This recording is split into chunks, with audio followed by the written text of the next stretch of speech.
Diese 5 Fehler macht fast jeder beim Deutschlernen. Viele lernen Deutsch jahrelang. Sie machen Übungen, lernen Vokabeln, verstehen Grammatik und trotzdem haben sie das Gefühl, ich spreche immer noch nicht sicher. Ich klinge noch immer nicht natürlich. Und im echten Leben ist alles viel schwerer als im Kurs. Und genau darüber sprechen wir heute. Denn oft liegt das Problem nicht daran, dass du zu dumm bist. Es liegt auch nicht daran, dass Deutsch für dich einfach unmöglich ist. Und es liegt oft nicht daran, dass du zu wenig lernst, sondern es liegt daran, wie du lernst. In diesem Video zeige ich dir 5 Fehler, die fast alle beim Deutschlernen machen. Und keine Sorge, ich sage dir nicht nur, was falsch läuft, ich zeige dir auch direkt, wie du es besser machen kannst, damit dein Deutsch im Alltag wirklich sicherer, natürlicher und nützlicher wird. Hi, ich bin Flora von Einfach Deutsch und ich helfe dir, leichter und sicherer Deutsch zu sprechen. Für den Alltag, für die Arbeit und für dein echtes Leben in Deutschland. Und wir starten direkt mit einem Fehler, der unglaublich verbreitet ist. Fehler 1. Du lernst zu viel über Deutsch, aber zu wenig mit Deutsch. Das ist einer der häufigsten Fehler überhaupt. Viele Menschen lernen sehr lange über die Sprache. Sie schauen sich Regeln an, lesen Tabellen, machen Übungen, hören Erklärungen und denken, wenn ich genug verstehe, dann werde ich irgendwann automatisch gut sprechen. Aber so funktioniert Sprache nicht. Natürlich ist es wichtig, Dinge zu verstehen.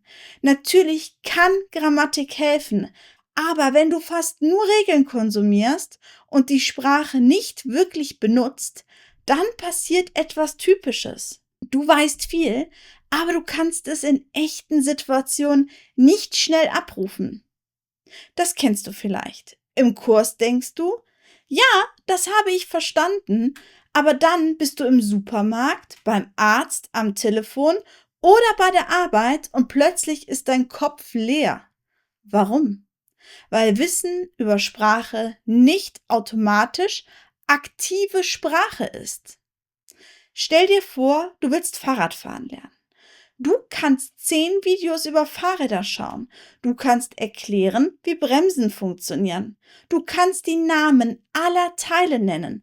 Aber wenn du nie auf das Fahrrad steigst, wirst du nicht sicher fahren. Mit Deutsch ist es genauso. Typische Anzeichen für diese Fehler. Du schaust viele Erklärvideos, sprichst aber wenig selbst. Du kennst Grammatikbegriffe, aber du stockst im Alltag. Du sammelst Material, kommst aber nicht ins aktive Üben. Du wartest darauf, erst besser zu werden, bevor du sprichst. Und genau das ist die Falle. Viele denken, ich spreche erst, wenn ich besser bin. Aber die Wahrheit ist, du wirst besser, weil du sprichst. So machst du es besser. Du brauchst mehr aktive Sprache im Alltag. Das bedeutet, laut nachsprechen, Sätze umformen, kleine Antworten selbst sagen, Hörtraining nicht nur hören, sondern auch aktiv mitsprechen, typische Alltagssätze wiederholen, eigene Mini-Dialoge bauen. Zum Beispiel nicht nur lernen, könnten Sie das bitte wiederholen, sondern das auch laut aussprechen. Könnten Sie das bitte wiederholen? Könnten Sie bitte langsamer sprechen? Ich habe das nicht ganz verstanden. Könnten Sie das noch einmal sagen?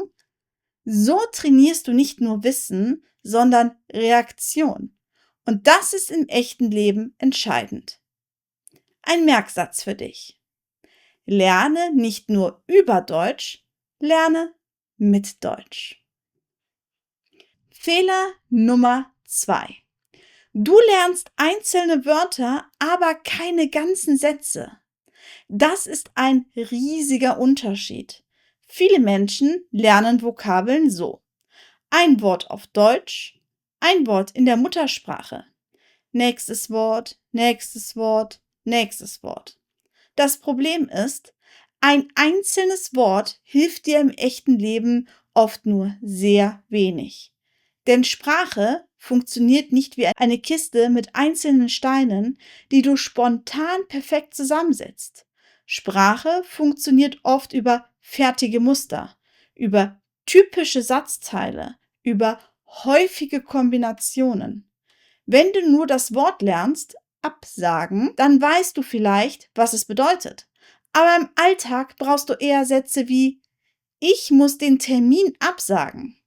Können wir das Treffen verschieben? Es tut mir leid, aber ich schaffe es heute nicht. Ich kann heute doch nicht kommen. Das ist viel nützlicher. Oder du lernst das Wort Bescheid. Schön, aber was machst du damit? Im Alltag brauchst du: Gib mir Bescheid. Ich sag dir morgen Bescheid.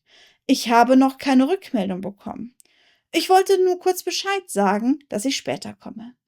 Das ist echtes Sprachmaterial.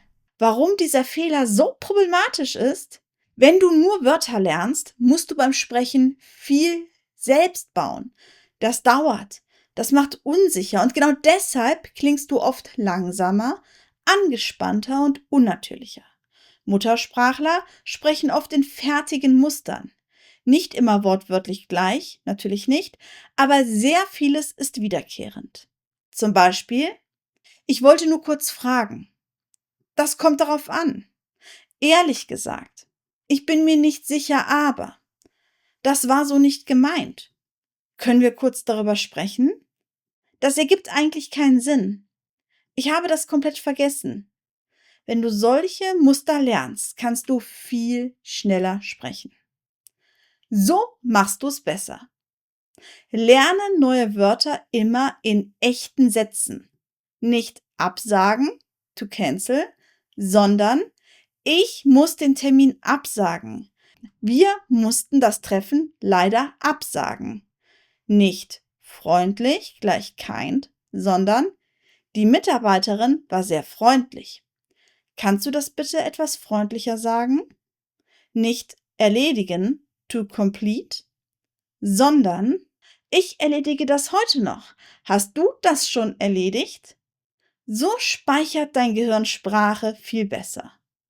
Noch besser: Lerne nicht nur einen Satz, sondern direkt 3 Varianten. Zum Beispiel: Ich habe keine Zeit. Ich habe heute leider keine Zeit. Ich schaffe es heute nicht. Dann bekommst du Flexibilität. Der Merksatz für dich: Lerne nicht Wörter wie im Wörterbuch. Lerne Sprache so, wie du sie wirklich sagen willst. Kurze Pause, bevor wir weitermachen. Dieses Video wird heute unterstützt von Holy. Und ganz ehrlich, Deutsch lernen ist manchmal ein bisschen wie Fitness fürs Gehirn. Du setzt dich motiviert hin, willst eigentlich nur kurz ein paar Sätze üben und plötzlich redest du mit dir selbst über Dativ, Satzstellung und warum du zwar das Wort kennst, aber es im echten Leben einfach nicht aus dem Mund bekommst. Und genau für solche Momente passt Holy heute ziemlich gut. Holy macht Energy Hydration Eisteepulver zum Selbstmischen. Also praktisch für lange Tage, fürs Lernen, fürs Arbeiten und auch für diese Momente, in denen dein Kopf sagt: Ich kann nicht mehr. Und du trotzdem noch denkst: Ein Video geht noch rein. Ich mag daran vor allem, dass es unkompliziert ist. Du mischst dir einfach dein Getränk selbst, kannst verschiedene Sorten ausprobieren und musst nicht ständig Dosen oder Flaschen kaufen. Wenn du Holy gerne testen möchtest, schau einfach unten in die Beschreibung. Dort findest du meinen Link und meinen Rabattcode. Mit dem Code DEUTSCH erhältst du 10% auf deine Bestellung. Damit unterstützt du auch direkt meinen Kanal und meine Arbeit hier bei Einfach Deutsch. Und jetzt machen wir weiter, bevor dein Gehirn wieder so tut, als hätte es noch nie ein deutsches Verb gesehen.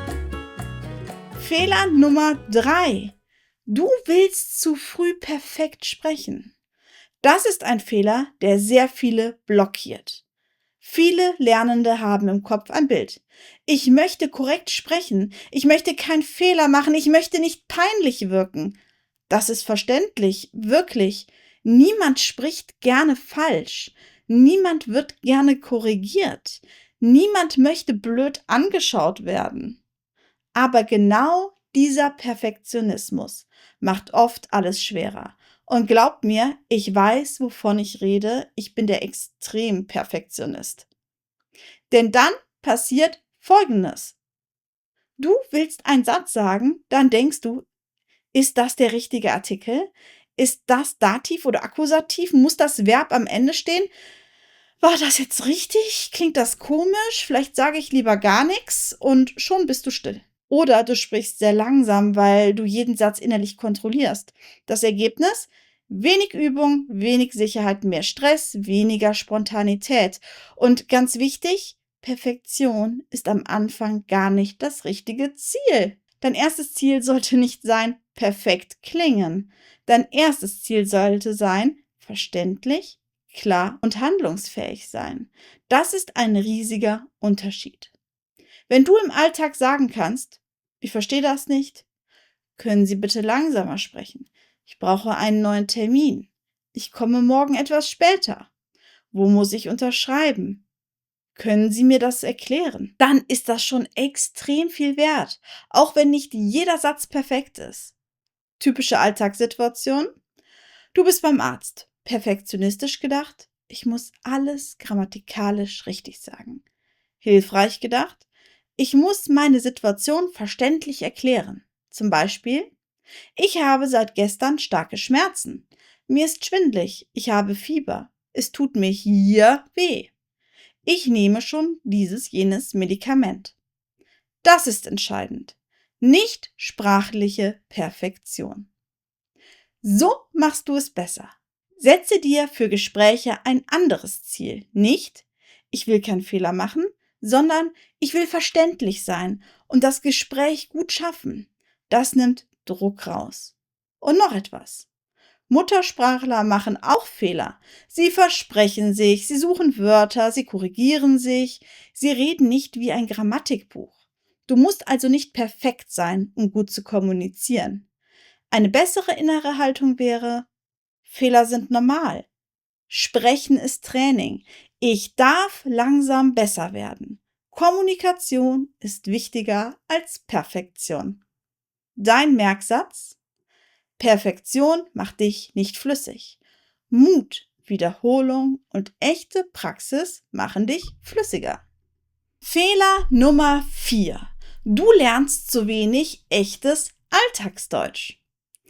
Das ist ein Punkt, der unglaublich wichtig ist. Viele lernen Deutsch mit Materialien, die zwar korrekt sind, aber im echten Leben oft nicht so klingen. Dann können sie vielleicht Sätze bilden, aber sie verstehen Deutsche im Alltag trotzdem schlecht. Oder sie selbst klingen sehr schulisch. Zum Beispiel lernen viele sehr früh formelle oder saubere Standardsätze, aber nicht das, was im Alltag ständig kommt. Ach so, na ja, mal schauen, passt schon, kein Problem, ich bin gleich da, ich hab's vergessen, lass mal, kommt drauf an, wie meinst du das? Mach dir keinen Stress, ich bin total fertig, das klappt schon. Das ist echtes Leben. Oder beim Telefonieren. Im Lehrbuch klingt vieles oft sehr sauber und vollständig. Im Alltag hörst du eher, hallo, ich wollte nur kurz fragen, ich habe da mal eine Frage. Könnten Sie mal kurz nachschauen? Ich bin mir gerade nicht sicher. Einen kleinen Augenblick bitte, da muss ich eben nachsehen. Wenn du nur sauberes Lehrbuch Deutsch lernst, fehlt dir oft der Kontakt zur echten Sprache. Das Problem? Du verstehst dann vielleicht Prüfungsdeutsch besser als Alltagsdeutsch. Aber viele Menschen brauchen Deutsch für Arbeit, Arzt, Nachbarn, Schule, Kita, Behörden, Telefonate, Kolleginnen und Kollegen, Freundschaften. Und dort sprechen Menschen oft kürzer, lockerer, indirekter oder spontaner. Typisches Beispiel: Lehrbuch. Ich habe leider keine Zeit. Alltag. Ich schaff's heute nicht. Heute wird's schwierig. Heute klappt es leider nicht. Ich bin heute raus. Heute wird das nix. Oder Lehrbuch. Ich verstehe Sie nicht. Alltag. Sorry, ich habe das gerade nicht verstanden. Könnten Sie es nochmal sagen? Wie bitte? Ich habe das akustisch nicht verstanden. Können Sie das bitte anders erklären? So machst du es besser. Du brauchst mehr Input aus echtem gesprochenen Deutsch. Zum Beispiel, Hörtrainings, Dialoge, alltagsnahe Rollenspiele, Videos mit echten Situationen, Satzstarter, Umgangssprache im einfachen Tempo, häufige Redemittel statt nur isolierter Regeln. Und wichtig, nicht wahllos, sondern passend zu deinem Leben. Wenn du in Deutschland lebst, brauchst du wahrscheinlich zuerst telefonieren, Termine, Missverständnisse klären, Smalltalk, Hilfe erfragen, freundlich reagieren, Alltagssituationen, Arzt und Behörden. Das bringt dir mehr als seltene Spezialwörter. Dein Merksatz: Lerne nicht nur korrektes Deutsch. Lerne Deutsch, das du im echten Leben wirklich hörst und brauchst. Und nun, finally, Fehler Nummer 5. Du lernst ohne klares System und springst von allem zu allem. Das ist vielleicht der unsichtbarste Fehler, aber auch einer der größten. Viele Menschen lernen nicht zu wenig, sie lernen zu chaotisch. Heute ein YouTube-Video, morgen eine App, dann ein Arbeitsblatt, dann ein Podcast, dann 5 neue Wörter, dann ein Grammatikthema, dann 2 Wochen Pause, dann wieder Motivation, dann wieder etwas ganz, ganz Neues. Das Problem ist nicht, dass diese Dinge schlecht sind. Das Problem ist, es fehlt ein System und ohne System fühlt sich Lernen oft anstrengend an, obwohl man viel Zeit investiert. Du hast dann schnell das Gefühl, ich mache so viel, aber ich komme nicht voran. Das ist frustrierend. Warum? Weil Fortschritt beim Sprachenlernen oft aus Wiederholung kommt, nicht aus ständigem Neuanfang. Du musst die Sprache oft sehen, oft hören, oft sagen und oft wiederholen. Nicht immer neu anfangen, sondern Dinge vertiefen. Ein besseres System könnte so aussehen. Du arbeitest immer mit 4 Bausteinen. Hören, zum Beispiel ein Hörtraining oder ein Dialog. Verstehen. Was bedeuten die wichtigsten Sätze? Sprechen. Laut nachsprechen. Sätze umbauen. Eigene Antworten sagen. Wiederholen. Am nächsten Tag noch einmal und später noch einmal. Das klingt simpel, aber genau das fehlt vielen. Beispiel für 20 bis 30 Minuten am Tag. 10 Minuten hören, 5 Minuten wichtige Sätze markieren, 5 Minuten laut sprechen, 5 Minuten Wiederholungen von gestern.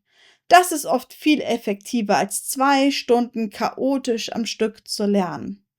Und noch, ganz wichtig, viele lernen zu breit statt gezielt. Sie wollen alles gleichzeitig. Grammatik, Aussprache, Redewendungen, Prüfung, Dialekte, Schreiben, Berufssprache, Umgangssprache, Filme ohne Untertitel. Das ist zu viel. Besser ist, was ist jetzt gerade dein größtes Problem? Zum Beispiel, ich verstehe zu wenig beim Hören.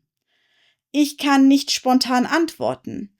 Ich habe zu wenig Alltagssätze. Ich bin im Job sprachlich unsicher. Ich kann nicht gut telefonieren. Dann arbeitest du genau daran.